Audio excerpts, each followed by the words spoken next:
Welcome to Wrath and Story, and today we unfortunately have a little bit of a sad announcement to share with y'all. Who wants to share the bad news? I guess I will. Okay. Unfortunately, due to scheduling conflicts and life changes and a whole bunch of different things getting in the way that I'm sure many of you have noticed, we will no longer be continuing the show. Yeah, we're unfortunately going to have to end Wrath and Story, which is a huge bummer for us. And as Andrew mentioned, you've probably even noticed it with the last couple episodes. It's been really tough to get with scheduling and with editing the episodes up on a timely manner, like we like and what we kind of demand of ourselves to deliver to each and every one of you. So we wanted to jump on here and share the announcement, but that doesn't mean what you're hearing now is the last time you hear of us on Wrath and Story. Daniel. Exactly. Yeah, so our lives changed over the years. It's become too difficult to do the show the way that we've been doing it, but we do want to set it off with a bang. So we are going to have one more big final episode that's going to be playing. That should wrap up some of our storylines here. And then after that, we're going to have one more sort of audience question special. So if you have any questions that you might have had for me or Jay or Andrew, send those or in on the Discord characters. or on the email, anything like that. Or specific NPCs that Daniel has voiced over the years. Specific questions for those NPCs. He will answer the questions in the NPC's voice. Right, Daniel?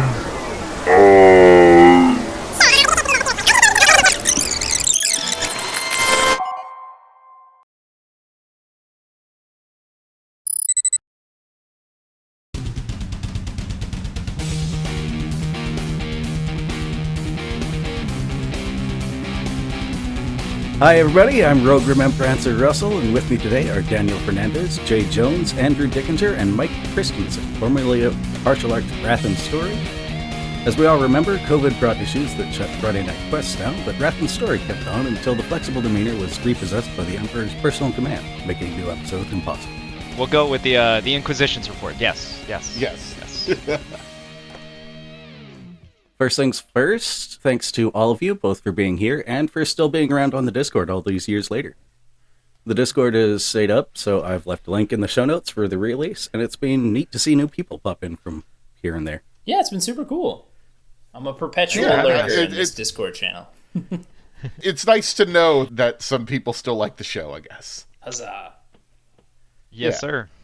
We spent a while making it, so it's nice to know that people enjoy it. Yeah, I'm a big fan myself, you might have guessed.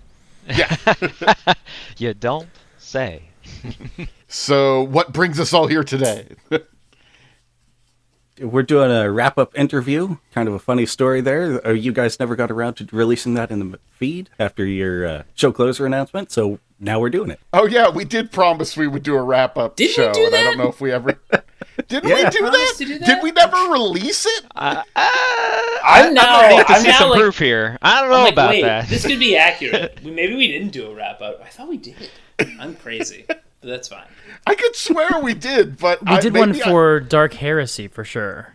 Yeah, maybe we did that. Heresy. Did we? I guess maybe just. Did we just? Did we just sub in a memory of a wrap-up from years before and think that we did it for the new show? You know, that would be very on brand. It all kind of ended. I remember what it was. We did a clip show of like us, it was just pictures with like, text over it of like, and then Andrew went on to do this and Daniel ran the entire universe, but it was in video format, so it didn't really transition to the podcast. Yeah, it didn't. And I remember that's what happened. That's what happened. Right? Yes, that is what. Well, that explains that. It was like the end of the Breakfast Club. We were all freeze. Shepard Toombs died in Vietnam. That's right. He was just visiting too. Don't you forget about me. Oh, God. Now this can't be released. Now this can't be released. I just want to point out that is not how the Breakfast Club ends. What spoilers, Daniel? Stand By Me. Oh, Stand By Me. You're right. Yes. And I want to say American Graffiti. There was a trend there for a while. My thing was the end of the Breakfast Club. True. Anyway, we are very on topic. So yeah, no, this feels like an average record. Are we doing an episode right now? It feels like it. This is behind the veil. Don't This get is people's hopes how up. chaotic it is. This is the madness that we've had to put Mike through for all those years. Yes. So This is why the editing. It took a lot of editing. he had to stitch something together. Yes. Don't worry, I'll cut all this joviality and it'll be strictly Fantastic. business later. Strictly grimdark, appropriately. Please Yes, leave yeah, of only course. the awkward pauses in. That's all I request. Make sure you have plenty of ums, because notoriously I had even more of those. Russell, I know you work with me on the new podcast I do, and you do some of the editing. I know I have some ums there. I had even more ums back during the Wrath and Story days. Oh, Russell, I feel so bad for you. I already felt bad for Mike back in the day. I mean, he is the king. I've gotten into a decent workflow. You know how I recall for the podcast that Mike, you documented and kept a whole bunch of like ridiculous bloopers, and I know we released some of those on a couple special episodes. I think it would have been great if there was just an blooper reel where it's just 2 hours of Daniel saying over and over again. Oh, in different that is not tonalities. enough time. Yeah, that's a low That estimate. is not I will enough say that time. my habit or my mandate, I guess, to cut out as many ums as possible has made it very difficult to listen to a lot of other actual play shows. Even from teams that I really respect and enjoy, and I'm invested in the story, I'm just like, guys, it takes like 8 seconds. It's like, just get the out of there. There's so much dead air on either side of it. You could really make this a lot easier to listen to. You've got sound effects and music. Just also get the ums out of there. Two things, Mike. First, I appreciate your need for quality. That's one thing. The second thing, I would have just assumed at that point, with all the editing you did on our show, that your brain just momentarily shuts off anytime you hear an and you don't even notice that they happen. But I will say that I was not the original editor for the Dark Heresy campaign. The only show I edited from beginning to end was Friday Night Quests. This is true. Jay was the original editor for all of the other shows, and that was really a mandate from Jay. That was really something that he was really firm on, was like, he listened to a lot of other shows, a lot of other podcasts, and we all did. We were all podcast fans. Exactly, yeah. 10 years ago, 11 years ago when we got into all this. But that was one that he really wanted to make sure set us apart from a lot of the competition. And so that was one of the big edicts that I carried over into all of our work, including the ones that he was never an editor on, like Friday Night Quests. It was also just like, maybe it was the OCD of it all, just hearing so many of the ums and ahs. It is wild when you play back a conversation and you hear how often ums and ahs and weird pause breaks are. You're like, this is a lot of dead air here. This is wild. well, I think we all brought up a point here, which I didn't realize until we just spoke about it, that I think I've naturally exercised a muscle now at this point to ignore ums in podcasts, and now I'm not going to be able to unhear them. So awesome. Oh, Perfect. It's Bring it back. yeah. Back the ums. All right, to start off with, I've got a couple where are they now type question. First and foremost, and get your plugs in, what have you guys been up to since Wrath and Story concluded? And let's start with Mike, who has definitely been up to something in recent years. I died in Vietnam. Wow. And you were just visiting too. Yeah. Yeah. He's a got hit by productive bus. ghost, though. He's really killing it. No, I have a D&D and other TTRPG themed YouTube channel called Super Geek Mike, and I've launched that in 2022, and so I've been doing that for about 3 years now.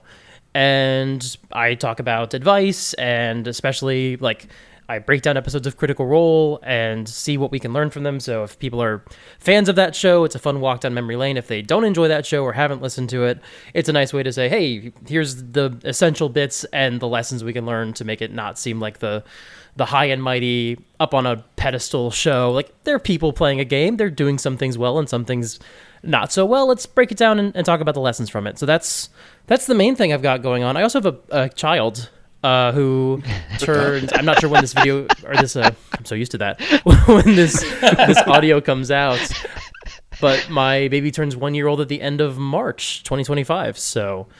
Oh, that's fantastic. Yeah. Congratulations. 1 year. Big deal. Yeah. I love how that I'm went. something of a parent myself. It is so wonderful. And also on a related note, my baby went to sleep mere minutes before this recording because it's like discovered the late night hours of like, oh, people are still hanging out? Well, I can't miss any of that. My baby has astonishingly bad FOMO because both the parents do. So it was just inevitable. Fair. Dad, are you going to go get on a podcast if you leave out of here? Is that what you're about to go do? Don't do this to me, Dad. I want to get on the content. All right, Daniel, what have you been up to? I have a podcast that I eventually got around to making because I like doing podcasts. It's called Daniel's Dread Tales. If you are looking at this on YouTube, this thing goes up on the Daniel's Dread Tales YouTube, so just like click one of the other things there and you can check it out. It's a horror-themed actual play podcast. I think we're pretty good. Russell here interviewing is one of the people I work with on the show. And it's a good time. I have not had a child. I got a cat. Does that count? It doesn't count. I think it counts for something for sure. Yeah, I've never had a cat before. I got my cat. His name's Julian. He's the best. We do the show. We've done one big campaign so far. We've done we did several like sort of short one-shot things, and we're currently in the middle of a second longer campaign. And yeah, we're not as popular as Mike's channel over there, but we do good stuff. Check us out. I tried getting into it, but it was too scary. Is that just because of Daniel or because of the actual content? It's the ums. Andrew, you were talking there. What have you been up to? Well, I am also childless. I think I should preface with that. But it is required for everyone to update everyone on their childless or childness. I don't know. Childful? I am still on the hunt for that forever person, but that's a good thing that I'm still looking, I guess. But as in personal life, I am building custom models. I am still in 40K.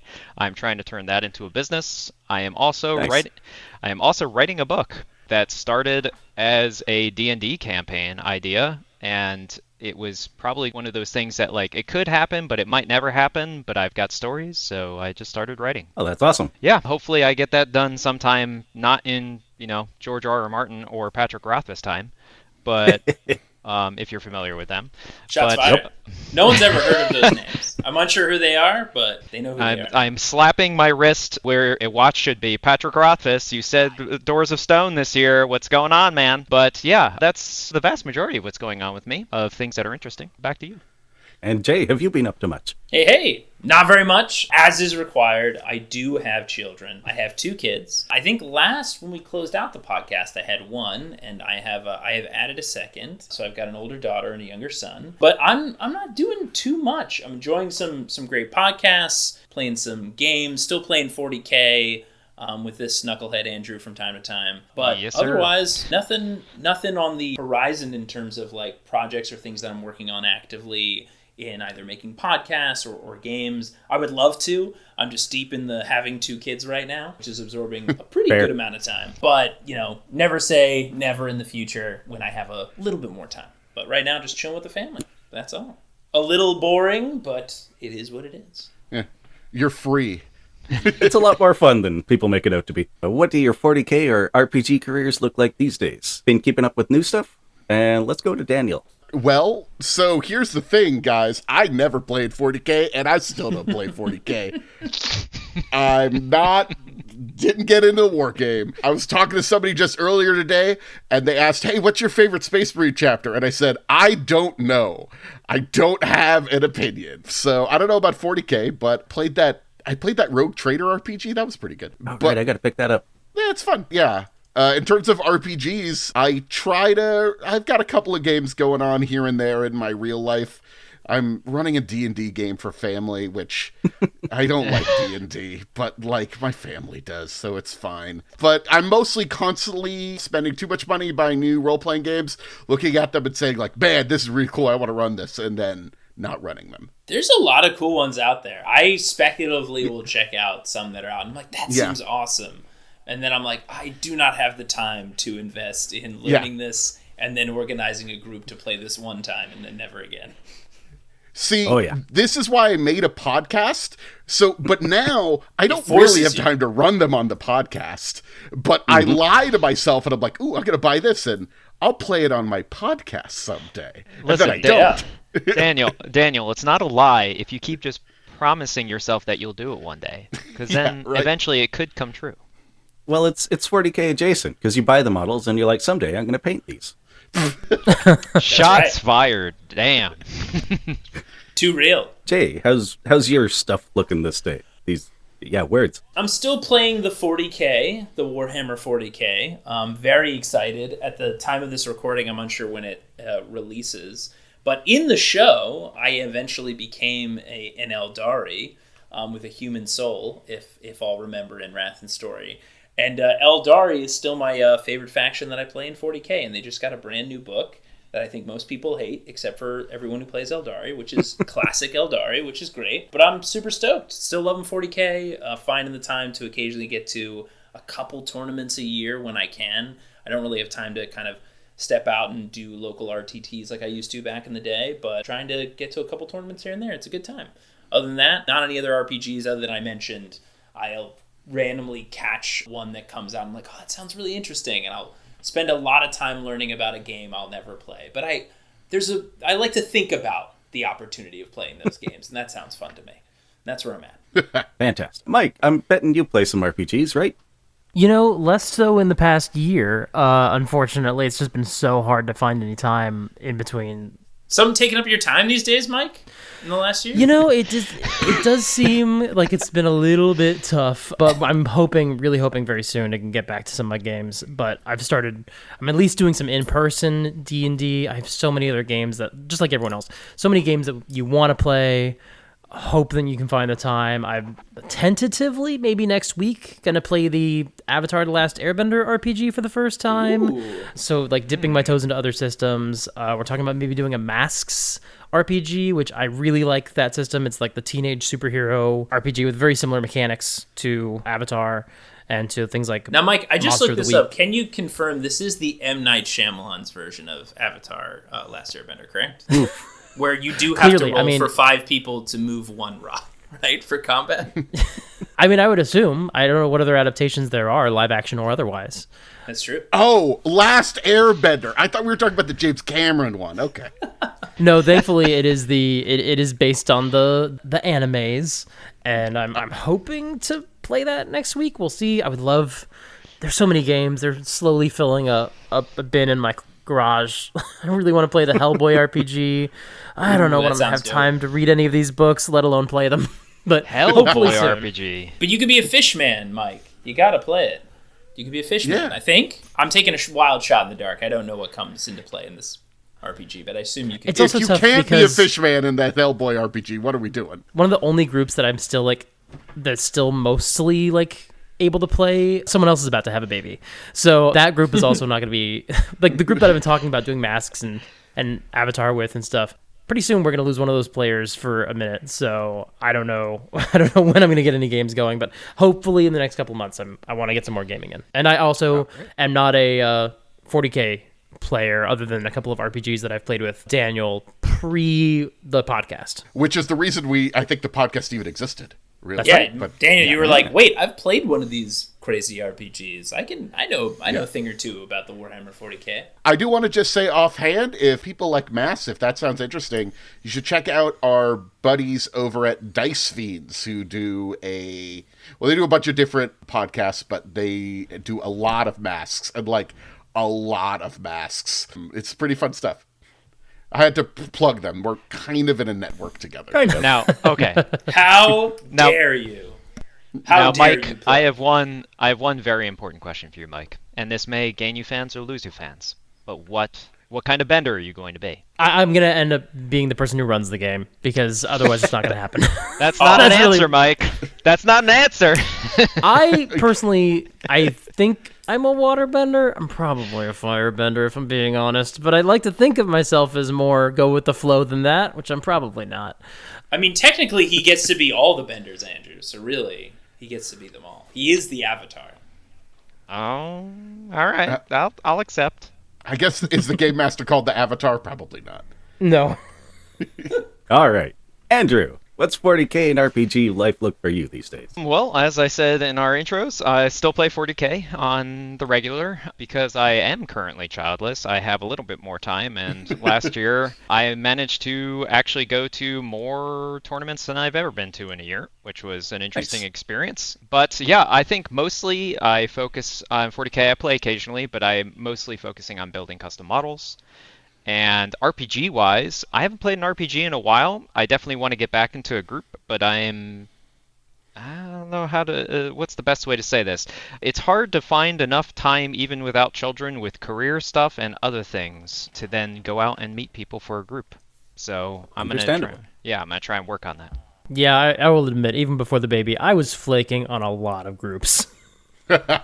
Getting old is weird. Well, I feel like I learned a new word recently, because people always talk about introverts and extroverts, but I'm an ambivert. I don't know if you've ever heard that word before, but it's in the middle of an introvert and an extrovert, which basically means you have a social barometer that fills up, and that's kind of how I feel. I mostly like to spend time with myself, but I do like to still go out and socialize. I thought you were going to tee up that this is like the avatar of the introverts and extroverts. Like, you have the powers of the extrovert and the powers What of the kind of vert are you, Jay? He balances them all. Man, we all live kind of close to each other. We should play a board game someday. But it's impossible because we're all too busy. It's true. Although I did play one with you recently, Daniel. We played Arcs recently. That was a good time. I did come over and play Dune and make your brother very mad at me, Daniel. Just remember that. Yeah, Jay also made my brother very mad. It's our redeeming quality to I appreciate it. Siblings. He needs to get torn down a peg. Well, any memorable seasons recently? Oh God. Many, I'm sure. Andrew and I just went to the Las Vegas Open. So we definitely were perfect and didn't make a single mistake. Andrew, you go first. Share your mistake. Oh, man. Well, there were many. You talk about seasons. There's one game that it was just one after the other. First, me not remembering, half the rules of my units. And then another one, getting the missions for the turn, and then just choosing not to read them. So that's another good one. I did my entire turn and then realized I did nothing for the mission. That's a tough one. Happens to the best of us. Jay, what about you?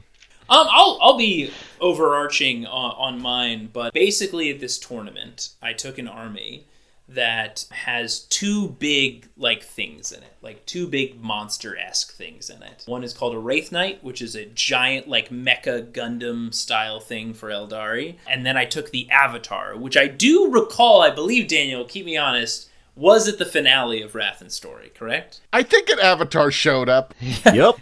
There was. It's been a while since I've listened to that one. Yeah. He was the last airbender. To keep it all under the umbrella of our full discussion here, my C's for the whole Las Vegas Open is that I continuously kept throwing my big Avatar into death consistently. Every game, probably a little too early, and that certainly didn't help. But it's been good times playing the Warhammer 40K. Really enjoying it. I just got the strongest deja vu for Roll the Seas. That's kind of what I was going for there. What is happening with Mortals these days? Is there anywhere an interested party could pick that up? Oh, sadly, no. The company that did our distribution for Mortals did close shop. And Andrew and I were just talking about this recently. When I tried to recover a bunch of the boxes from the company before they closed up shop, paid for them, the distribution to send them to me, and I was just going to keep them in my garage or something. And they just never sent them. I believe, Andrew, you did the same request, and they just didn't send them. So they're somewhere, but we don't have them, and the company is gone now. So unfortunately, you can probably find them. I think I saw one time a while back a posting on eBay if somebody wanted to grab one, but they're around. Yeah, give me some time. I'll track down the motherload. There you go. There's no direct somewhere, unfortunately. Well, I mean, I do technically have 2 spare copies. Those are the only ones that I have left of the initial run. So if people are desperate... All right. What is the backstory for the show? How did it come about? And this was a few years ago before stuff like Space Marine 2 and Secret Level were getting everybody hot for 40K. So how'd y'all get involved? Well, we were doing at the time, I'm trying to piece it together in real time here, and everyone here else can correct me for all the poor memory I have. But we had a couple different podcasts on the Partial Arc Network. And we had Because Comics that I did with Mike here. We had another movie podcast I did with a friend, Todd. We were just starting up, I believe, Friday Night Quests, Mike. I think that was not in the first three, but it was the fourth one that came following right after. We'd been developing that one already because that one took That's a right. lot longer to get off the ground. Yeah. Yes. So we were it had a talking lot about that more one pretty moving early parts. on, but it didn't premiere for like a year. Yeah, it was like Because Comics, it was, I think, Blockbuster Punch Up, became Blockbuster Smash Up, and then it exploded, that podcast. But then we had Roll to Seize, which was a monthly podcast that I did with Andrew, where we would recount our poor performances and lessons learned in Warhammer 40K. And at some point along the way, I forget how it started, but there was a discussion of transitioning in and trying out like an actual like RPG in the Warhammer 40K universe. And I think this was around the time, Andrew, you and I had done a couple of these like goofy Roll to Seize episodes where we pretended we were in like we were in that arena in the like the Drukhari arenas, and like we did a lot of goofy stuff with that. We were kind of playing with the format quite a bit, and we were like, we're already messing around with this format. Let's try something else. And I believe, Daniel, that's when you entered the picture. And I forget if that was under your recommendation, Mike, or Daniel, I know you had already at that point been like working with us on Friday Night Quest because you'd come in and done a season with us at least one at that point. I know you came and did a second one later on. I'm trying to remember exactly where the point was. Was Friday Night Quest before that? I guess it probably was. I think it was. Hey, that's what I was trying to remember too. It was right around the same time. So if we weren't in discussion about Dark Heresy yet, it was very shortly afterwards. Yeah, but I guess you guys were talking about this, and I, back in the day, had run some Warhammer 40k RPGs. I'd done the tabletop stuff, mostly because I liked the video game Dawn of War. I thought that stuff was pretty fun. Good choice. Yeah, it's good Great stuff. game. And I ended up just running some of that with some of my friends. We never did too much, but we ran a couple of games here and there. Mike ended up being part of one of those as Brother Gregarious. That was not his name, but... That was the only skill I had decent points in, so it just became Yes. my de facto title. Yeah, those games I ran were not good, but I was they were a good enough time. And I was really victim of having too many people in a group, but... Regardless, that's when Mike sent me your direction and said, hey, can we try this out? I swear that I think this was before I was on Friday Night Quests. I think this came up. Maybe I'm misremembering, but I feel like that is when I first met you guys, as just like Mike was like, hey, maybe you could do something with these guys. Maybe I'm misremembering that, but I think it was... I think you may have met at let's go see the new Batman or something like that before then. But then Exactly, let's get you in through some podcasts. I genuinely don't remember if Friday Night Quest came first. But if not, it was like, if you hadn't been talked to about the RPG for Dark Heresy yet, we had at least been talking about it before you sat down for Friday Night Quest. I just don't remember if you had been... Yeah, I don't remember yet. either. I feel silly not knowing which one came first, but... It was 8 years ago, so... Yeah. Yeah, it was a while ago. And at this point, it was not going to be a show. This, or maybe you guys had ideas of this. This was going to be a fun one-off for Roll to Seize. This was not going to be an ongoing show. This is going to be a fun one-off. Much like 40K Arena, which now I remember that's what we called it when we do those little random one-off things with a lot of special effects. It was like, hey, let's just do a fun little one-off. Wouldn't this be a nice little thing to do? And we really love what you were doing, Daniel. We enjoyed the hell out of it. I think it was honestly all the eyeballs that exploded like superheated eggs that pulled on our heartstrings to keep us in the game, Yeah. I guess the 2 cents that I would put towards it as well, from what memory serves, it was kind of like a perfect marriage as well, because whatever came first, it doesn't really matter. I think that it probably was that you had played with Mike, and then we were doing this 40K thing, and Mike probably just was like, hey, why don't you do this thing? I just went and checked the timeline of events, and we definitely used your appearance on Friday Night Quests to promote Dark Heresy. And based on the turnaround time, there's no way in the world Friday Night Quest would have been recorded before Dark Heresy was already at least a couple seasons recorded. So we probably were banking those and released them around the same time. got Oh, okay. Fair enough. Yeah. All right. So Dark Heresy, we had at least recorded, I would guess, 2, maybe 3 seasons, at least to the point where if it wasn't originally going to be a one-shot, or if it was originally going to be a one-shot, we probably knew by then that it was an ongoing thing.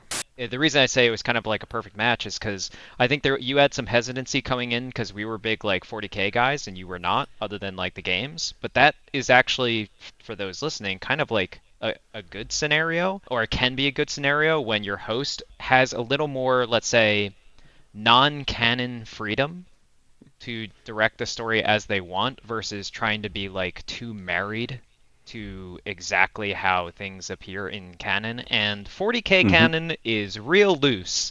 So I'm glad you brought up this point, Andrew. I'm glad you brought this up because I think everybody who has been a fan of this show knows that we obey the 40K canon so well. We have never done anything ridiculous on this show. Slavishly devoted to the lore, I would say. I definitely knew a lot about it. There is a planet of kittens for sure. there are books now that they write about Eldari holes, and that's true. Everything there is to know about them. I definitely wasn't like on the wiki mid-episode. The Emperor's favorite musical is Cats. It does happen every day in Terra. These are all true facts about the 40K lore. Yeah, nobody's written a book about it, so it has to be true. That's right. That's right. God, if only fandoms had that attitude. Yeah, right. If only the 40K fandom had that attitude. You hear about Wraithbone? That's messed up. Oh, jeez. It also helped that I was underemployed at the time, so I had time to do stuff. I was a substitute teacher, so I could like sit and tell kids, "Hey, you, do a worksheet," and then sit at my computer, my laptop, and be like, what am I gonna have happen to Jay and Andrew? Now, what's going on with this Wraithbone? So this is something I've wondered about myself during the re-release. How did you guys come up with, or decide on, or stumble into the weird and wildly hilarious framing for the show, where Daniel is both the GM and a character, and so is canonically describing everything to your characters as it happens, and also both is and is not the voice of everyone you meet? Was ayahuasca involved? I forget if we played... This is crazy to ask. I can't actually remember this. Did we do a test game, Daniel? I feel like we had to, Nope, right? no test game. Nope. No test game. No, we just sat down and did it. I can't remember it either. I was like, we had to have done a test game, right? You'd think, but no. I think because you guys were going to be, like... The way I remember it is, this was just supposed to be another episode of Roll to Seize. Mm-hmm. It was originally under the Roll to Seize. It wasn't even its own separate podcast. Yeah, we did the very bad name of just calling the show Dark Heresy, which is just the name of the role-playing system. That's just like calling your actual play Dungeons & Dragons. You take that back, Daniel. We were very smart. That's great SEO, okay? I know things. Yes. I think. It made perfect sense when it was just a segment of a different show. That's right. It was Yeah, like, right. if you It want to made find sense when it what was we a- assume was the one time we did Dark Heresy, it'd be easy to search. But Mike, it's okay. You don't have to, massage our egos of our bad foresight because it was bad foresight. Here, I honestly think that is why that worked, though, Daniel. Because I think we were like, this is short-lived, so we'll go with the most insane version of this, which is That's what I was going to say, that I was going to be part of it. I'm like, this will be fun, like, because they're going to be talking to me. I almost feel like one of you guys suggested it, maybe as a joke. And then I ran remember, with it. I think Andrew Yeah. had, either Andrew did or I had a servo skull. Someone had one as like their kit when we did our well, I was a inventory. tech priest, so I probably would have had one because I was a tech priest. Yeah. Oh no, I was not a tech priest. We were just acolytes. We were just acolytes to begin with. Yeah, but I think you were like a tech priest. I think you took like the techie one. Man, That's who even true. remember? Yeah. But I think I was like, this'll be fun. It'll be a thing that makes it, because I was hesitant to make it like, this is not a full-on actual play podcast, because it's not. It's a spin-off of an existing podcast. So instead of being like, I'm the game master, introduce me, that for some reason I thought that would be weird. I don't think it would actually be weird, but I thought it would be weird. So instead I did the completely normal thing of pretending to be a character within the universe. Totally makes a lot more I mean, sense. here to give you credit, Daniel, where credit is due. Yeah. I think that this is kind of another thing. We had a lot of circumstances, with Friday Night Quest, where like things kind of just fell into place, and I think that obviously the full inception of you being a character wasn't there to begin with, but as the show kind of evolved, it just made sense. It made sense that, and then we of course leaned into it further by saying that every enemy or every character we encounter, we just hear your voice, and we made that canon. Yes. So, I mean, I think there has never been a bit that we have never completely dug to absolute zero on this show. We were like, what's the bit of this episode? Like, completely organically, there's no planning to it. We're like, all right, we're going to go deep on this stupid thing. We're going to talk about an Eldari hole far too much longer than anyone should. But worst I think episode we ever did. How we dare dug you? all the way to the bottom of the Eldari hole? We did, to the bottom of that hole, Mike, all the way down. Nice. But I will say, I even put it in the show notes, that I think that was honestly what helped us form this framework completely accidentally, because it's so ridiculous to have the DM be a floating character that's there that we just, we lampshaded the joke, right? Where we were just like, oh, it's wild that everybody sounds like your voice, and it's just like, ho ho. Yeah.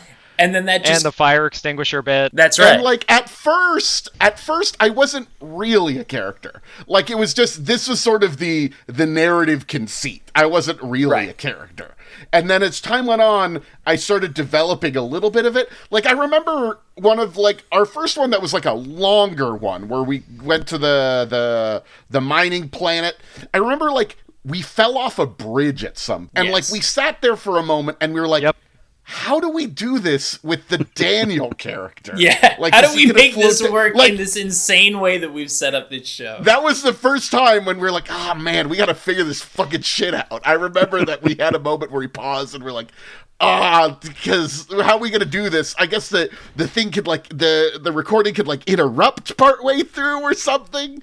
Yeah, we took some liberties. Yeah. Well, and it was fine. What mainly happened was that first of all, on the Proper Roll to Seize show, there had been a lot of lore happening. So it was there was an episode where you were all hiding from whatever creatures had stalked into the library where you all worked, and you were treating that as this space that you were all moving through. So it was sort of it was diegetic. It was within the world of the show you were moving through. So we carried that over to make you basically. This was still part of that same podcast. It was still part of the same lore. And then what happened is, you were talking to Daniel, and I think it was Jay, was like, what do we see around here? Because I'm having a hard time seeing with these robes. And that was the narrative excuse for Daniel to start within the world explaining what was actually happening. And then I think at the end of the first episode, the thing that really cinched it was that Jay said, I'm going to turn you off for a minute, and then when we get to where we're going, I'll turn you back on.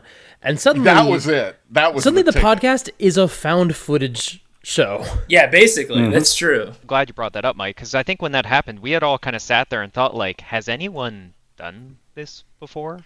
I still have never heard anyone use that format. And I think we all experienced some of the reasons why. It is a challenge. Yeah, it's hard. It's hard, yeah. You can't cut away to anywhere else. Yeah. But the other thing that happened was that you guys would start taking advantage of the format to be a little bit more creative. So I think I noticed when you meet Atris, because I've been listening to the rewatch of the re-releases. I'm behind, but I've been re-listening to the show, and some of it is burned in my brain, and others are I don't remember this at all. But when you get to the meeting Atris, it opens with you guys already knowing where you are. Daniel clearly said something you're in this posh mansion, react to being in a posh mansion. So when you turn it on, you don't ask Daniel where we are. You just start saying, wow, look at these upholstery, look at these buttresses. Probably buttresses, I assume it always was. Fair. But always. Because of that, you had basically unlocked a new tool in the tool belt, which was, we don't have to have all of this happen on air. We can start getting a prompt, hit record, and then start using that prompt and make it feel a little bit more real and organic. And that, I can think, freed you guys up a lot. Yeah, I think it really Mike, worked. you're pretty good at summarizing this. You make any stuff discussing narrative on a weekly, monthly basis these days? I may make a career out of summarizing other people's games of RPGs, yes. You're good at this. I defer all of my answers to Mike from now on. All right. Okay, so I guess, Mike, what's your most memorable moment from the show or from Partial Arc? Well, thank you. As Jay, I will answer that. It was when I came up with all the shows and reached out to all the collaborators, my favorite being Mike. That's what I would say. That is what he would say. I mean, I can genuinely answer that question. I think, I would genuinely say that it was the end of the Dark Heresy campaign and the confrontation with Atris and the resurrection of Jay is my most memorable moment from the Wrath and Story show, for sure. That being said, on the rewatch, I really enjoy the Eldari whole season. That whole season is really, really good. Discovered by a rogue trader, Russell. That's the time loop one, correct? Yeah. It was discovered by Rogue Trader Russell, and also That's good time. The thing that I feel bad for mostly for the listeners of that show is they didn't get to see Daniel's face across the table every time Jay and I looked at each other and said Eldari hole, and he just got more and more livid, and it was great. I will say that is one of the times where we try to do a good job of editing out we would jokingly be like, oh, that's like an ancient data whatever. We would try to edit out just straight up breakings of the canon. I believe that is the episode where we left in me saying, this is our worst episode. Yes. It is, Daniel is very good at rolling with what his players say. So, like, rock zombies are rombies now. Okay, I guess I'll use that term too. Eldari hole is the most that I've ever heard Daniel push back against a term that his players used, just like with pure venom. Yeah, you could hear him rolling his eyes. It was so loud. Look, it's good to understand where your line is, and we found it in the Eldari hole with Daniel.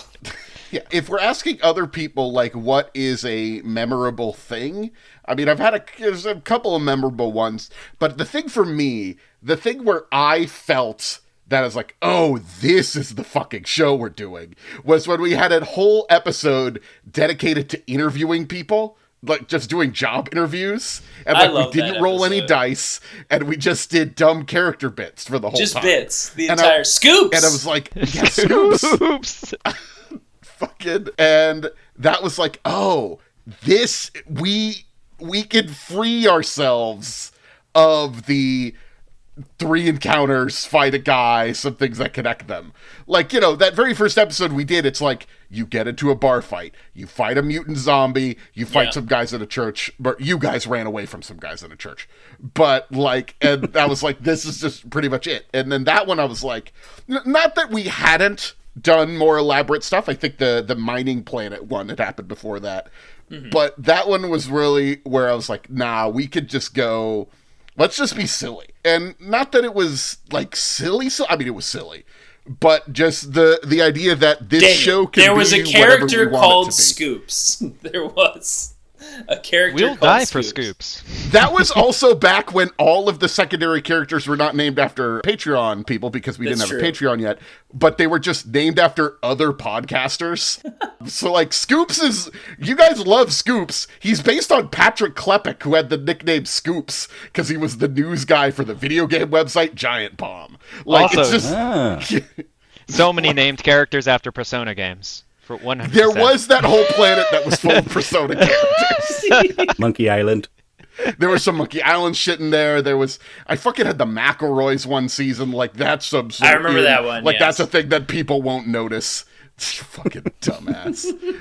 My favorite thing about Scoops is that all he had to do was say, my name is Scoops, and he could do no wrong. You were in love. We were immediately endeared. He was the best of us. Love it first. You're hired. Okay, how do we make this work now? Yes. And, like, I was pretending like there were mechanics. Like, oh, you gotta, like, spend your money on this stuff. But, like, none of that was actually real. It's not like it was tracking anything. Nah. And also, secretly, the effects of them also didn't really matter. Well, that breaks my immersion entirely. Oh, no. When I created them, I thought the effects would matter. And then we started doing it. I'm like, maybe we're just doing bits. You would have thought, bits. Daniel, that you would have learned by, like, the 3rd episode that we tended to just go and not really follow things. Yeah, but that was the one where I was like, oh, we don't have to be a typical pod. We didn't roll any dice. I was like, we could have an episode where we don't roll any dice. And that felt really good. So I've been talking about it for too long, but that's the moment that I mean, there's a couple of other big moments here and there. I liked when we killed Jay. But I don't mean to take that away if somebody else is going to say that, but yeah. Since apparently we're roundtabling this, I'll be very brief. My favorite time for, I think the two are two big shows, which in my opinion are Dark Heresy, Wrath and Story, and Friday Night Quest. For Friday Night Quest, for me, it was having John Kim on the first campaign, and him tossing a gem into the gelatinous cube. Like, it was like that eureka moment where I was like, this is going to work. And it was great. And then, ironically, the same thing was for me for Dark Heresy. It was that first episode where we Jay shot a Psyker in the head, and you allowed him to summon demons from his skull. And it was at that moment that I was like, yep, this is going to work.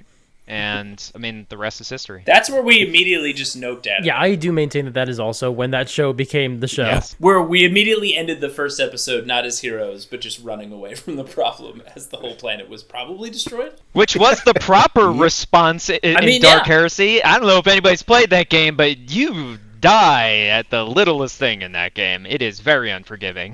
Well, it was something like it was going to stick around for 6 rounds or something like that, and it was like, well, that'll kill all the cultists. Mission accomplished. Let's leave. Yeah, as a fan of the show, or as a new audience member of the show, because I wasn't there for that first recording, just listening to that and being like, okay, all right, I get the show. I see where we're going with this. Yes, I understand these characters. I guess I'll round it out here. I mean, I love When I Died. That was one of my favorite seasons. I actually, following on that for this show, are we calling out Friday Night Quest callouts as well? Because that's going to be impossible. There's like 10 million things that I could think of for that show. Yeah, I can't. Didn't we do? I can't choose my babies for that show. Yeah, that one's going to be tough. But just sticking with Wrath and Story, I will tell you, I believe I was still editing the show at this time. And I do love sometimes in the show, and it happened rarely, but we did have a few moments where like we would actually get a little serious, we would get like a little emotional. Definitely the season where I died had some of that.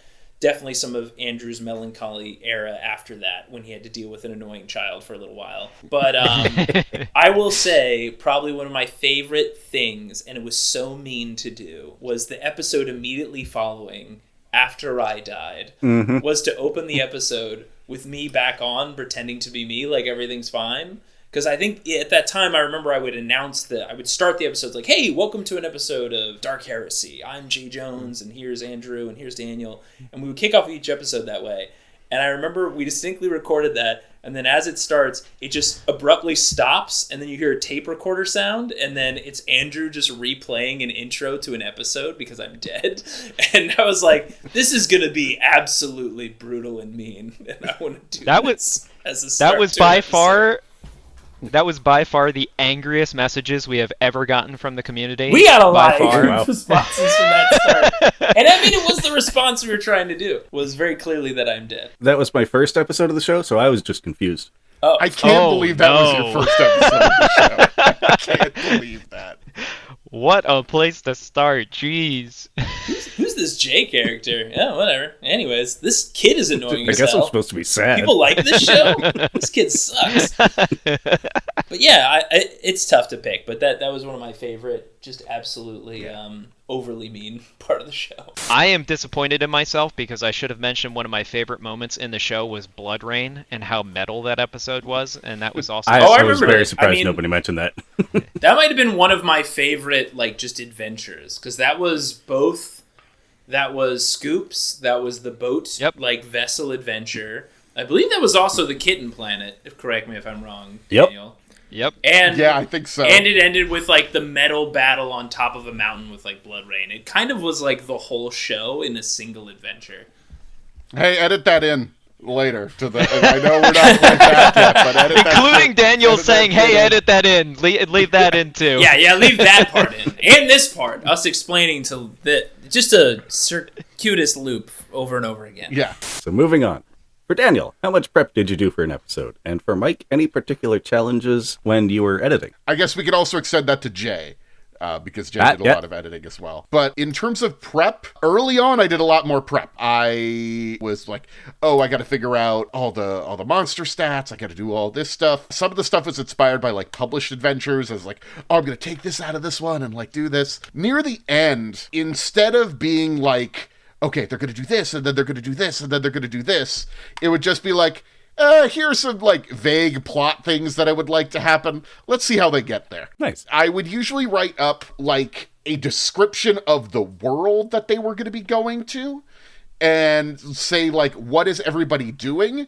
And then just be like, I don't know. And then they're going to do something there. And the episodes, usually, we would see what happened. They would start something rolling. And if we didn't finish it all that time, if we had to go to another record before we finished off that planet, then it'd be like, cool, I know where this is going. And then I could do more specific planning. And I know the dumb joke that Andrew and Jay are going to do over and over again, so now I can plan for it. Yeah, right? All right, and our editors? Mike, you want to kick off? Sure. I think that for me it was interesting because it was edited so differently from Friday Night Quests, because with Friday Night Quests I used a lot of music and a lot of sound effects. But Jay was very clear, like, don't keep using sound effects during Initiative in Dark Heresy. I think because it would all just sound like gunfire, and it was just going to get much more repetitive as opposed to all the different sound effects for spells which you get with D&D. But I know that when I took over, you hear a lot more background music kick in. I tried to do it more subtly, but on a rewatch, or on a re-listen, I should say, I'm hearing like, oh, you can definitely tell that I'm editing this show now because there's a lot more music. And I think sourcing sound effects was always hard. Tricky, yeah. I can speak to that a little And bit. I definitely leaned on Jay to build that sound library of the, like, what does this show basically sound like? I will say that was probably the hardest thing early on, was building a good sound library for the show of like, what will the last gun sound like? What will the bolters sound like? What does the monsters and the demons and the stuff sound like when they appear? And honestly, the more mundane ones were probably the most important. There are some very consistent sound effects in almost every show, and it is like the open door on spaceship sound effect, I think, is used in almost every like season of the show, because at some point we were either leaving Atris's office or we're going somewhere or we're docking, and like there were just these like consistent like gas followed by door opening sound effect that was used pretty consistently. And I remember like kind of once that library was built, it was a lot easier to just plug and play of like, this is kind of the sounds we use. But I recall that being really, really fun because like I find there's one moment that I'll always remember of like, again, like not a lot of music, not a lot of like gun sound effects and stuff, but like small things really made a difference in my mind for like bringing you into where you were. There was some adventure, I believe we shot out of a capsule and we landed on a planet and there were orcs everywhere. And we landed on a planet, we're in a capsule, and there was some line where someone goes like, hey, let me just look out the window real quick. There's a bunch of fog. And I just added like a wiper sound of like, like somebody like rubbing their hand on a glass. And it does a lot, just that. Like, just like as someone says it, getting the timing of it like kind of brings you in. Like just a few of those little sound effects goes a long way. That was a ton of fun, but it's the library. It was just building that up was such a difficulty. Yeah, we had a lot of Jay throws his gun against the wall sound effects as well. I forgot about that. When that became a running joke. That's right. We did that for a while. Next one I've got here is what were your favorite characters from the show? We had everything from child librarian and wine tube pervert to thinly veiled Keanu Reeves reference and space accountant. Oh, space accountant. I love. Those are all things that happened. Honestly, it's the easiest answer for me as far as antagonist NPC is concerned. It's Cirrus, I guess you'd call him the wine tube pervert. Yep. I love that character. I love the voice and the timing that Daniel did, and I feel bad for us making him do it so much because it was clearly very hard on his vocal cords. But that character just had so much presence. It's a hard thing to know what a character looks like by how they sound, and you know exactly how disgusting that character looked like by the way he spoke, and it was great. Wine tube pervert. Yes, he was great. I gotta say that's probably one of my all times from the show. Like that was such a great character. Yeah, I'll verify. I think that Cirrus is my favorite. Although I will say on a re-listen, I really appreciate that when you're in council meetings with Hardin's like whole crew, and he had like the weirdos who all worked for him. Yeah. As soon as you could always tell when Susan was talking. And that is, I think, the mark of a good NPC is someone would just say, are you sure you can do this? And everyone else would just go, come on, Susan. And the fact that you just know if someone is being negative in that room and doesn't have an accent, that must be Susan. I think that was very good character design. I loved that character. Sort of an underrated, like, well-designed character who was just there to push back at you all. Yeah. Susan, like, if as I remember, was like the most practical character in that entire show. Like, just the most practical person. Like, no, you're stupid. This is a bad idea, and you're all bad for thinking it. Basically, was like the modus operandi, like the parent in the room, essentially. Yeah, there were a lot of random women that you folks would run into that were trying to be serious. That I only really thought about that when I was looking at it later. It's like, I just made all the women the kind of killjoys to you guys. What does that say about me? I don't know. But I like doing Hardin, actually. I liked my fake Ricardo Montalban voice that I did. I had fun doing that. It wasn't a good Ricardo Montalban, but it sounded different. It's actually, sure did. Yeah. It's actually more based on, here's a secret. It's based on the audiobook version of Talon Card from the Star Wars Heir to the Empire novels. Oh, wow. That I was listening to around that time. Deep cut. Performed by Ricardo Montalban? Yes, and in that one, he's kind of doing a Ricardo Montalban, but I liked him. I liked Atris, okay? I thought Atris was cool. I think he didn't have enough screen time for my things, but in my mind, Atris, I was always moving him around in my mind, and it was always like, nah, he's right. Atris is right about everything, actually. He's going to fix everything. I liked Atris, and I guess this isn't fair for me to name multiple characters, so I should probably stop. I think it's totally fair if you like if you like that many characters. Yeah. Baroness Collins, last one. Oh, sorry. Oh, I was just saying I didn't dislike any of those characters. I loved the exactly Atris stuff. I loved Susan. I loved Hardin. Those were all great. I think it was just like when I immediately think of like most memorable character, can I not think of the dude with wine tubes in a floating grav chair? It's like, yeah, that guy. Yeah, he kind of looms large over everybody. But Literally.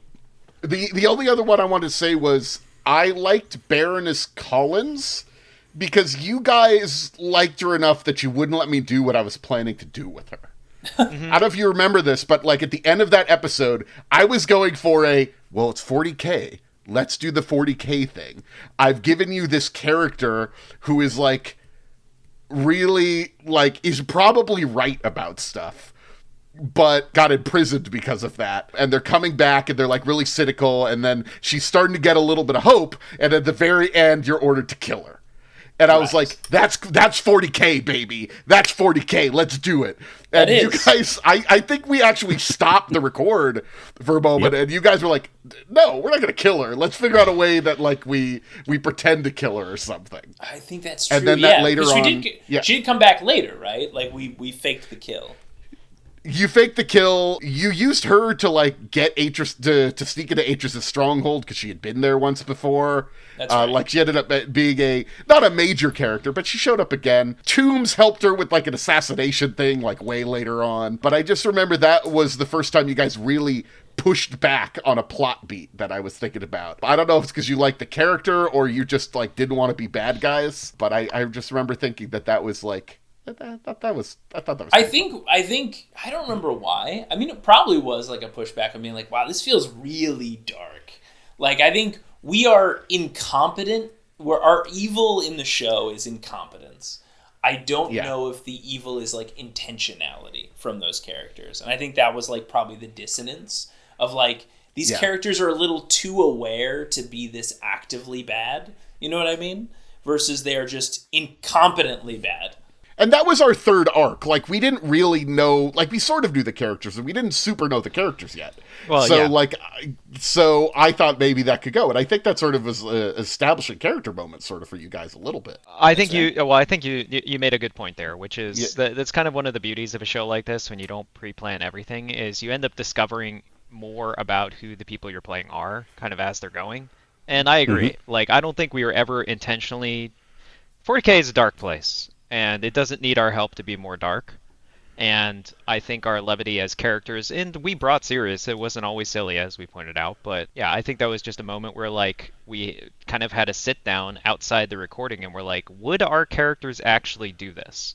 And that was one of the first major moments where we actually had to discuss, like, okay, are we just going to go along with it, or are we going to say, no, our characters would put our foot down?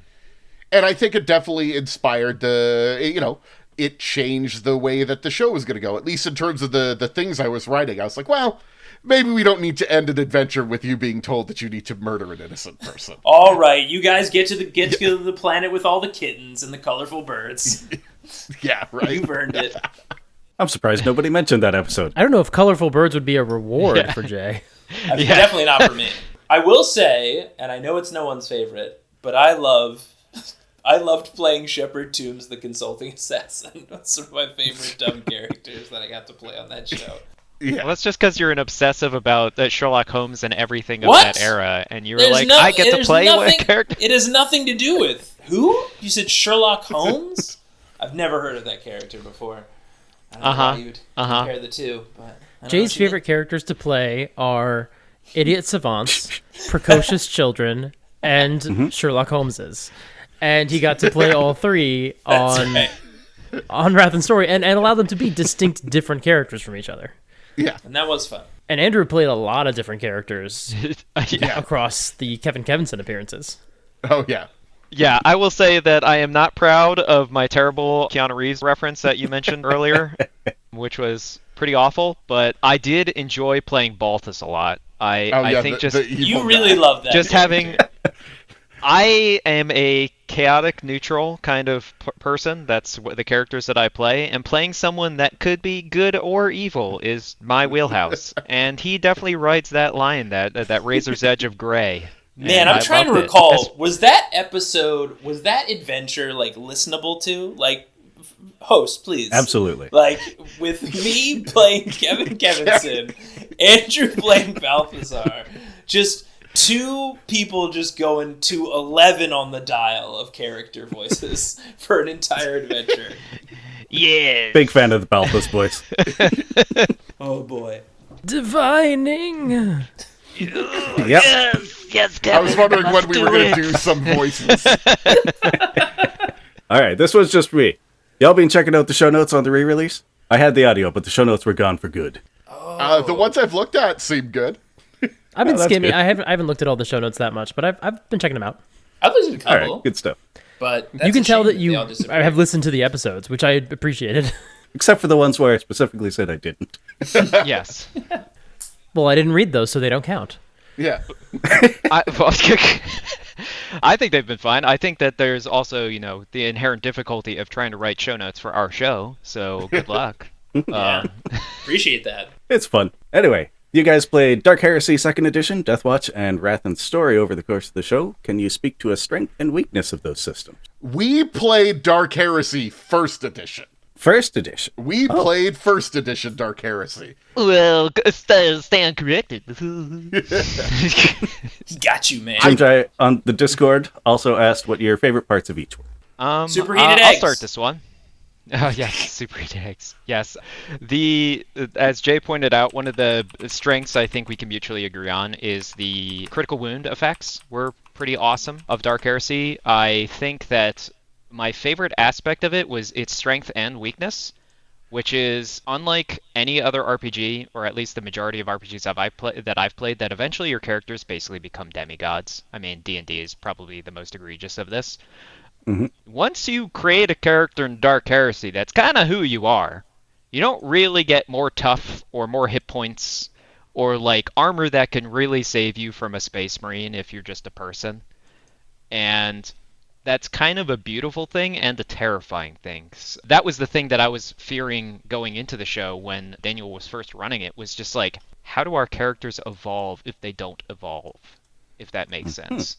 It just makes it hard to write. Yeah, I think the first Dark Heresy 1st Edition, that was actually published by Games Workshop. The later ones were not published by Games Workshop. They had another group come in and do them. And I felt there was like a vibe to just that one, even versus like Rogue Trader and like some of the even Death Watch and stuff that went later, where they kind of softened the edges just a little bit. That is a pokey ass system. That is a swingy system. If you roll the dice in a way, you can have bad things happen to you. I kind of made sure that the things that fought you were never too much of a threat, or would always maybe start attacking somebody else when they needed to, or whatever, because I didn't really want to kill your characters. But it's a little bit difficult in that one. But I will say that it's sort of fun. That critical damage table, though, baby, that's fun. That was a really dumb, fun thing in there. Also, those books, great lore in those books. That's how I knew a lot of the lore that I was basing on, because I wasn't playing the tabletop game. A lot of great writing in those. You wanna get some 40k lore. Fuck the codexes. Read the RPG books. There you go. Fair enough. Jay, I believe I'd heard superheated eggs. If it's been deferred to me, then I now defer it to you, Mike. I'll just say, as an audience member, I always appreciate a game that has a little bit less strict pass-fail mechanics and a little bit more versatility of outcomes, which is what Wrath and Story had, or Wrath and Glory Absolutely. system, where it wasn't as much about, oh, well, Jay failed, can I roll? Oh, Andrew failed, can I roll? Like, it was more like, no, hold on, someone failed a roll, and now there's consequences for it because of the 1 on your Wrath die or the 6 on your Wrath die. Let's resolve that, and the story's going to change directions. It's not quite as, I'd say, storytelling based as like a Powered by the Apocalypse game, but it has some shades of that. But also, as an audience member, you feel the absence of the critical hit table. Yeah. I mean, in terms of what I like to run, I liked Wrath and Glory a little bit more, because it leans towards the sort of systems that I like to run, which are, more story-based and whatnot. All of the classic 40k roleplay, especially like Death Watch, or we never played the Imperial Guard one, Only War. Jesus Christ, there's so many numbers. There's tables and tables and tables, and you can buy every single version of a gun, and they're all slightly different from each other. And I get that that's what some 40k people like. For me, I was uninterested. Which is why, actually, when Wrath and Glory comes out, I know the early reviews for that, people are like, a bunch of stuff is missing. Why don't we have all of the minutia about every little thing in Warhammer 40k, like the old books had? And I was like, no, this is fine. We don't need everything. I pretty much agree with those takes. Like, I agree, like, the Wrath and Glory system just moved things along and gave a little bit more spice to, like, the rolls, as opposed to, like, did you roll under a 30 in your terrible skill? I agree. I will say that playing the Dark Heresy system, I definitely felt like a just, like, nobody piece of shit in the 40k universe. This is true. Of just, like, I was just gonna die from literally anything. Like, I think in the first episode, I didn't even really fully understand. It was like, yeah, this guy in a bar just swings an axe at you, and you're like, oh, whatever, like, just some dude in a bar. And it's like, it almost kills you. Your eyes almost explode like superheated eggs. And I was like, oh my god, this world is horrifying. And I mean, it delivered on that aspect pretty consistently. If the one thing it delivered was that. Sorry. Oh no, that's what I was just saying, is like, it made you feel like you were going to die at any given moment. I will say the best thing about it, I don't think it's the critical damage tables as much as I did like reading all of those things over and over again. It's the perils of the warp table. That was the great shit. That was the good one. The perils of the warp in Wrath and Glory, boring. Yeah. Yeah, you're right. They did tone it down a lot in Glory. Well, a peek behind the curtain is that, for those listening, is that we may or may not have ported some of that stuff over to Wrath and Glory. That was not in the book itself when we played it, because we missed it and we wanted it. And it was our game, so there. Yeah. That's allowed. Yeah. Was that the table that created super version of Kevin Kevinson? No, it was the old table. It was the classic one, the Dark Heresy. The classic table created Super Kevin Kevinson. That was such a funny accident. It was so insane. Now, technically, that is supposed to be a limited time effect when you read the rules. It is not supposed to be permanent. It's supposed to be a limited time effect. Well, it was. But it was so funny. Then the other guy died. He died. Yeah, they died. He got killed by a demon or something. Yeah, and then I think we did, like, pause and we're like, wait, is Kevin Kevinson just in a 6-foot Space Marine body if now? His brain can't go back into the other body, Does it stay or does he die? Yeah.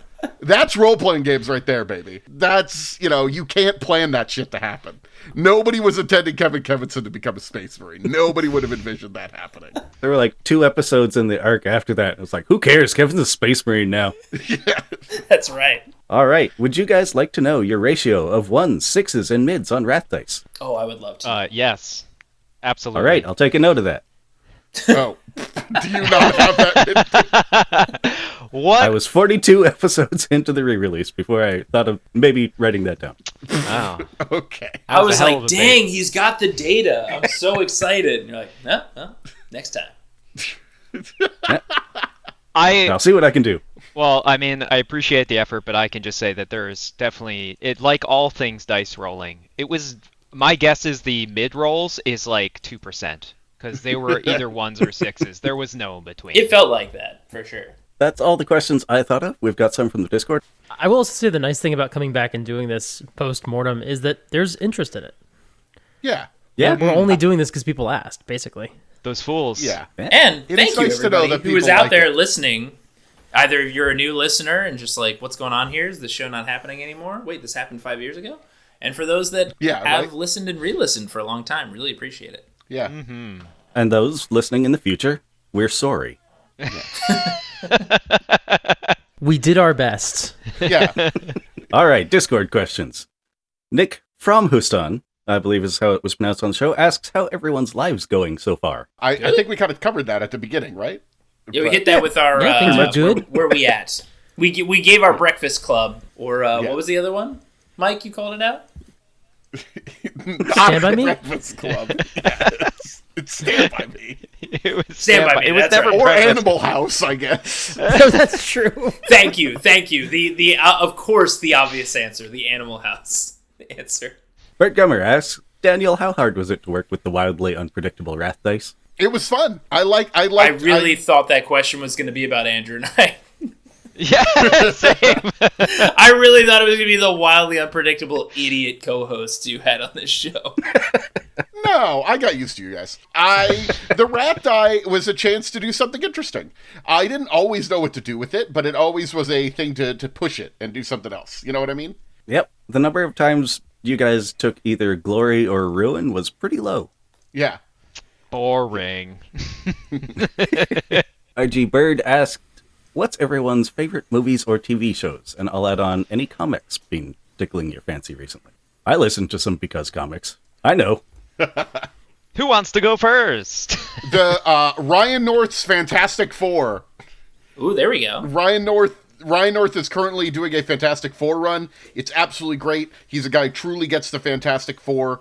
Definitely check it out. Ryan North, one of the best in the game. Does dinosaur comics. Did a bunch of Choose Your Own Adventures, Shakespeare things. He's also writing a Star Trek Lower Decks comic. Very good stuff.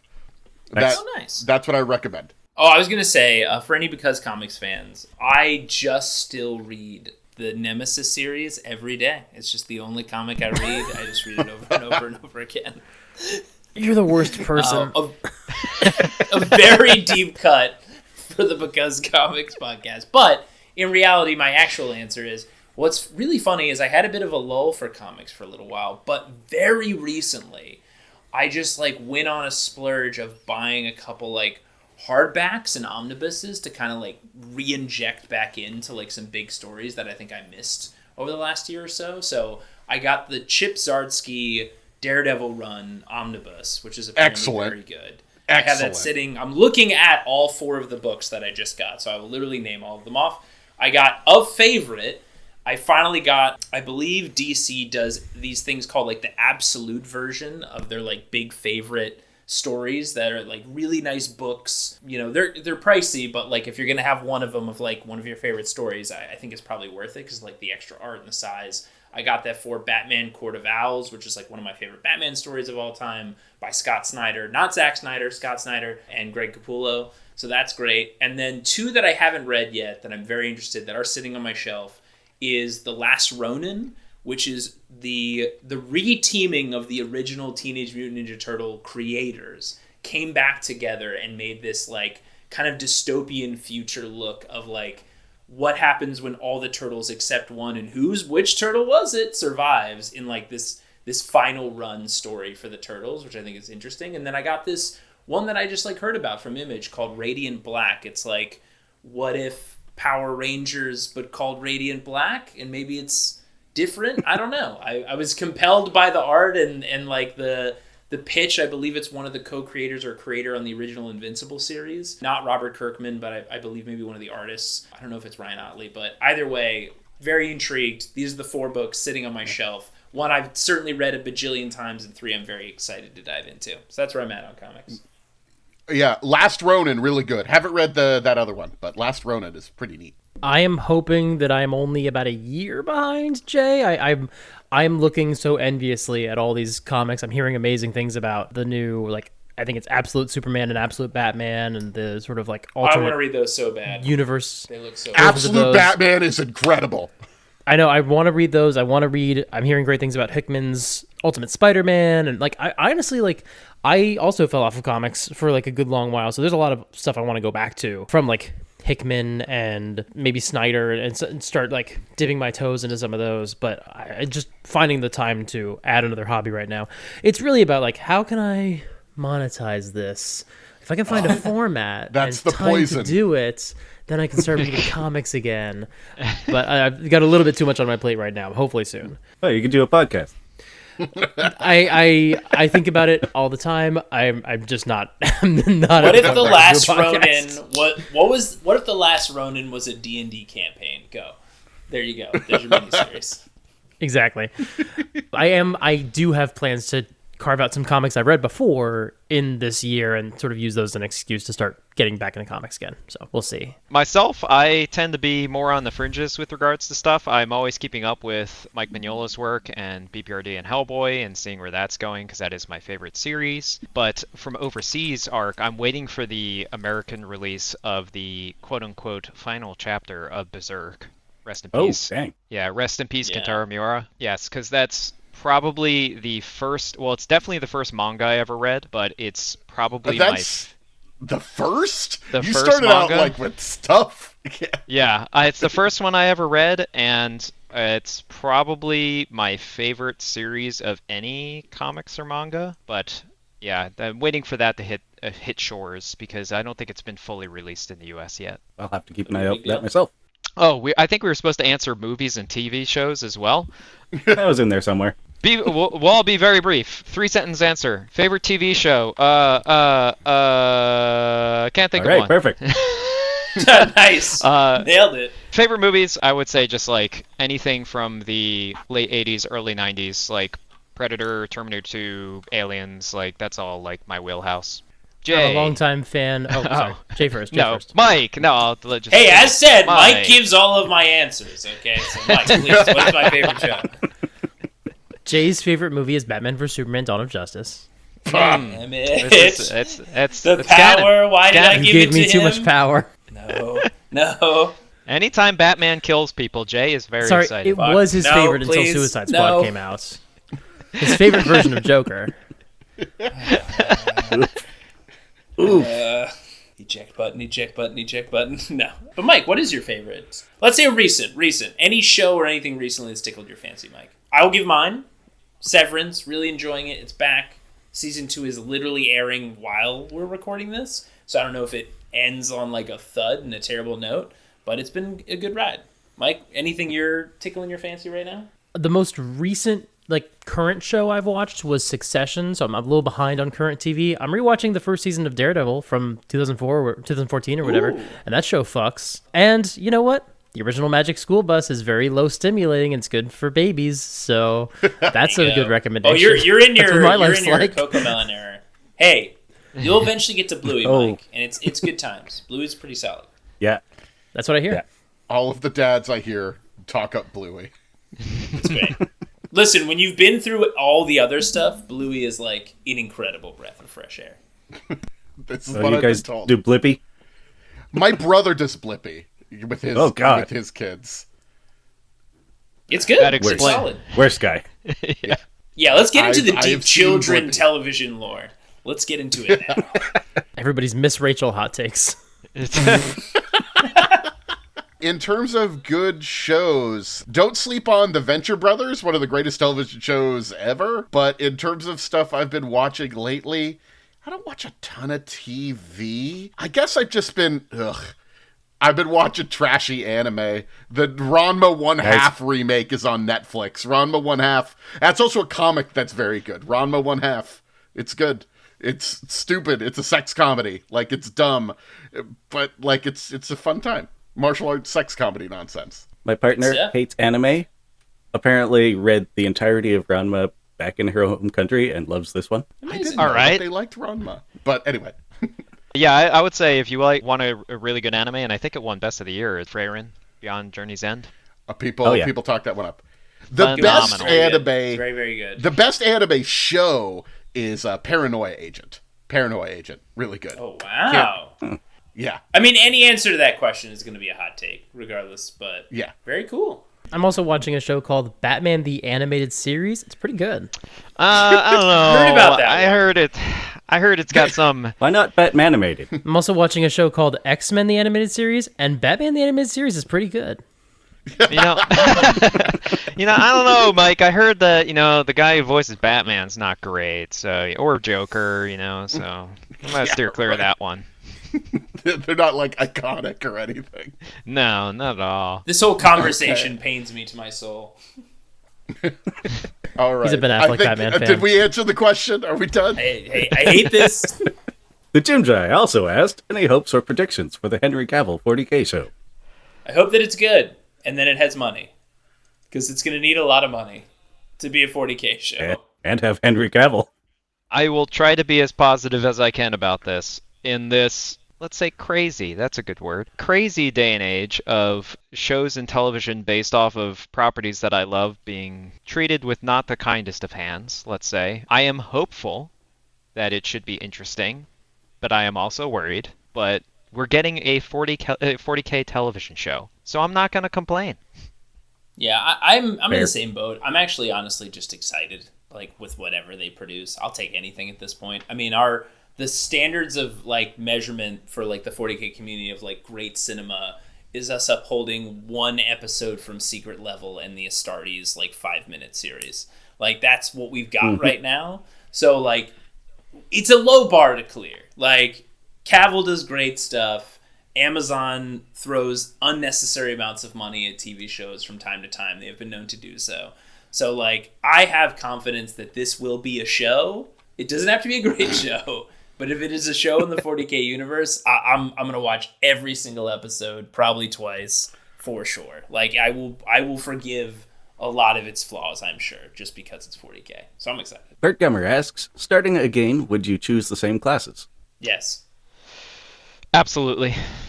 All right, moving on. From RG Bird, what did Magnifico the Mule do with all that treasure? This was actually answered in an episode I re-uploaded shortly after they asked, but they also mentioned Harden's son, and I'm curious where that thread was meant to go. I don't Blew it know. all on crypto. I figured Harden's son was gonna show up eventually. All right. That's all I had. I truly had no idea. I was like, we'll mention Harden's son. He probably had a kid, so he's got a son somewhere. Maybe they'll show up sometime. Maybe if we get tired of being rogue traders, we give it back to Harden's kid and we go do something else. I also don't remember what Magnifico did with all the treasure. Did he just drop it into space? That was what I heard in the episode. Okay, yeah, he just dropped it into space because he didn't care. What an asshole. All right, this one comes to you from Jake. He's not on the Discord, and I'm not sure how many episodes he's listened to, but he keeps asking, what else do we put in a piñata? What do you guys think? What else do we put in a piñata? Wait, is this your kid? Yep. In the 40K universe, it's skulls. Yeah, definitely skulls. Now, Mike, you're being a little too basic with this. What kinds of skulls are we talking about here? Because, there's different kinds of skulls. Any are appropriate. Well, I don't know. I mean, you want some bloody skulls, that's a corn piñata. But you want some sexy skulls, that's a Slanesh piñata. So, you gotta be Sexy specific. Skulls? Oh, God. A Slanesh pinata sounds horrible. See? Or I mean, maybe it's fun. I don't know. Now that I'm thinking There are many about times on Dark Heresy where you guys were flesh pinatas. it. That's true. Isn't everybody technically a flesh piñata, Mike? I mean, I'm just saying, these are the questions we need to start asking. I believe every time Andrew got a scar across his body, that's because someone turned him into a pinata. That's And correct. of course, let's Fair. not forget the floating pinata people. That's There true. were floating pinata people at one point. I did not think of them as pinatas. I was thinking of them as what happens to people in the video game Control. That's what I was ripping off for that. Awesome game. Yeah. RG Bird also asks what everybody thinks about Battletech. Not at all. I and don't to have an be opinion Completely on it. honest. Perfectly valid answer. I played the video game once. It seemed okay. I can say that I haven't touched BattleTech since I was 6 years old. Wow. Finally, Nick from Houston asks, how many souls must be sacrificed to bring the show back? They clarify that this is not a serious question, but as we all know, souls are a valuable commodity. I've got a modest number set aside myself for my retirement in the innumerable centuries beyond, but if you had to ballpark it, how many souls must be sacrificed? I think a ballpark's worth would maybe be a lot. Yeah, ballpark is a lot. I'm going to say, like, for my morals, please do not sacrifice any souls. Ooh, too late for that, my friend. Ooh, okay. Boring. Go to the penalty box, Daniel. See, this is what Atris wanted to do. He wanted to go through time and keep all this bad shit from happening. But you guys were like, God. let's make sure Warhammer 40k remains grimdark. Here comes the soapbox again, the Atris soapbox. Oh God, here he we just go. wanted to cheat death. Yes, Anyway. Atris's foolproof plan of what if the rich people never die. Yes, precisely. Thank you, Mike, for illuminating that very clearly. It would be a lot of souls, but also, just like the pinatas, not all souls are created equal. There are different quantity and qualities of souls. So. Okay, now who's being like the rich people are better than other people? No, it's the opposite way, actually. See, you just projected that, Daniel. I was talking about quality of character that enriches your soul, not your piggy bank. Got to be specific about this stuff. This is like Vampire the Masquerade, where you don't want to drink blood from homeless people because they're not as delicious as rich people. Is that a thing in Vampire Masquerade? That is a thing. Yes, it is. Although they have Jeez. sort of gone back and said, like, the vampires who believe that are, like, stuck-up jerks. But I don't know, man. It's... It's good that they clarified that. Vampires are traditionally very nice. We don't want to feel bad about that. I say go the other direction. I say you have to create a ballpark worth of souls. If you can create a ballpark worth of souls, then we'll bring it back. like, via sex? Obviously. Like, through That's right, baby. reproduction, we're making that many souls? It's a saga callback. The opposite of Okay, War is gotcha. and Peace. Guys, we gotta reel it back. We're leaning into Slanesh territory now. Christ. That's right. I don't think I have a soul because I'm a YouTuber, so I don't think I can really weigh in on this conversation. Ah, gotcha. That's true. That is That's true. bad. You left a slime. Oh God. My favorite comment I've ever received on my channel. You really received that? That's amazing. Yeah, I'll just go around and say, anybody got any final thoughts? Sounds like a no. Okay. Oh, I thought I'll you were say going final- to do a clean version. I was gonna say. I think I was sharing a final thought earlier where I thought we were wrapping up, but my final thought was this was great. I really appreciated getting together and kind of getting to sift through the memory tiles. That's what I call my memory tiles of this show. It's been great catching up with you guys on these kooky adventures. It was such a great time, and thank you for obviously keeping the podcast alive, engaging new listeners, and getting us back on here to chat. This has been a real hoot. Yeah, it's been a good time. We talked too long, but, that was kind of to be expected when you think about it. Indeed. What Jay said. Yeah, this has been really awesome. Perfect. Thank you guys for all making the show in the first place. Aw. I guess. Oh God. So it has been a lot of fun doing this show over the years. Some recent changes have made it so this is ending not quite the way that we were originally planning it, Yeah. but we're going to end it on a good note, and it has been so much fun. Everybody, thank you so much. We're going to keep everybody up to date on the Discord, so if you're on there, please chat with us there. Ask questions. We'll give you the timelines, and of course, we'll give the follow-up on when that kind of Ask Me Anything episode will be going up. But see you guys on the Discord, and look for that next episode. Yes, and I do want to say that we will not be closing the Discord. We love you guys in the community. It'll stay open, so anyone that wants to stick around and chat in it, you're welcome to do so. Many of us aren't going anywhere, so we will be around. All right. See you guys. Thanks, everybody. Bye.